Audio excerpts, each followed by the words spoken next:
네, 어제 감사원이 대통령실과 관저 이전 의혹에 대한 감사 결과를 내놓았습니다. 지난 2022년 12월 14일 국민감사 청구심사위원회에서 감사를 실시하기로 결정한 이래 장장 1년 8개월에 걸친 결과물입니다. 그 내용은 가히 대작입니다. 곳곳에서 법령 위반 사항이 발견되고 방탄창호 공사에서는 브로커가 등장해서 부당 이득을 편취하고 대통령 경호처 간부는 수의계약 업체에게 토지 매매를 알선하고 이득을 취했습니다. 대체 이게 다 뭡니까? 대통령이 머무는 공간이 불법, 위법, 탈법으로 얼룩졌습니다. 사람은 건물을 만들고 건물은 사람을 만든다라고 윈스턴 처칠이 말했습니다. 윤석열 대통령의 비서실과 그 정부는 불법의 온상을 만들고 그 속에서 윤석열 정권의 일원으로 일을 해왔습니다. 지금껏 이 정권이 보여온 비상식적인 행태들이 바로 여기에서 비롯되었다고 생각하니 정말 아찔하고 참혹합니다. 과연 이것이 끝일까요? 182쪽에 달하는 감사원 감사 보고서를 검토하면서 이것은 시작이다라고 하는 확신이 들었습니다. 특히 관저공사를 둘러싼 불법 의혹의 경우가 더 그렇습니다. 감사원은 보안상 필요가 있는 경우 수의계약 체결이 가능하다라고 하면서 계약 방식 자체가 위법하다고 보기는 어렵다라고 판단했습니다. 하지만 수의계약도 수의계약 나름입니다. 누가 어떤 업체에게 수의계약을 맡겼느냐, 이것이 바로 의혹의 핵심입니다. 관저공사를 21g이라는 업체가 했다는 사실은 이미 언론 보도를 통해서 알려져 있었습니다. 그리고 이 업체는 김건희 여사의 코바나 컨텐츠가 열었던 전시의 후원사였다는 점도 공공연한 사실이었습니다.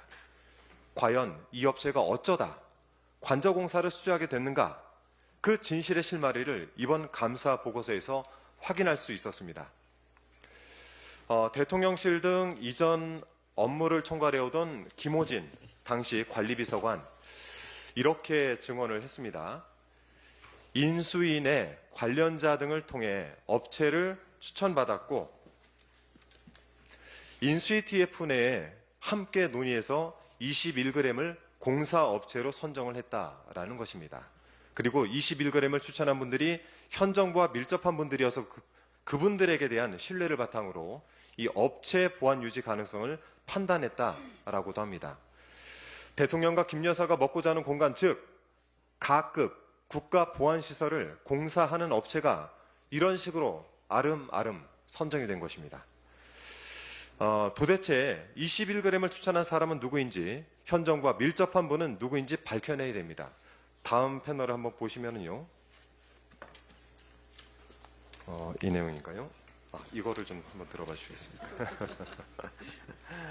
네, 건설산업기본법 제25조 2항, 동법 제29조 제2항, 동법 제29조 제6항을 위반해 가면서 관저를 공사했던 이 업체 21g을 내리 꽂았던 그 사람이 이 사태를 책임져야 하는 것입니다.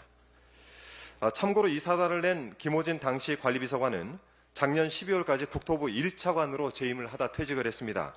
그렇기 때문에 징계를 피해가게 됐습니다. 운이 좋은 것인지 미리 알고 도망을 간 것인지 모를 일입니다.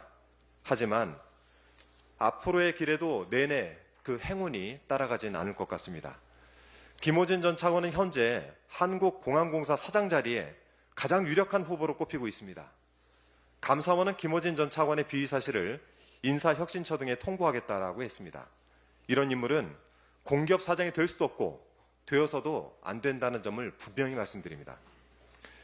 더불어민주당 소속 국토위 위원들은 관저공사 불법 의혹을 규명하기 위해서 지난 5일 전체 회의 당시에 국토부에 서류 제출을 요구하는 안건을 의결했습니다. 21g과 도급업체들의 공사가 적정하게 이루어졌는지 법을 위반한 바는 없는지 살펴보기 위해서 건설공사대장 그리고 건설산업지식정보시스템, 즉 키스콘이라고 불리는 것인데요. 여기에 등록 여부 확인을 요구한 것입니다. 일주일이 지난 어제 국토부는 국가기밀이라 못 준다라고 하면서 소명산장을 보내왔습니다. 온통 불법 천지인 것이 드러날 게 두려워서 도저히 제출할 수 없었던 것인가? 저는 그런 의심을 지울 수가 없습니다.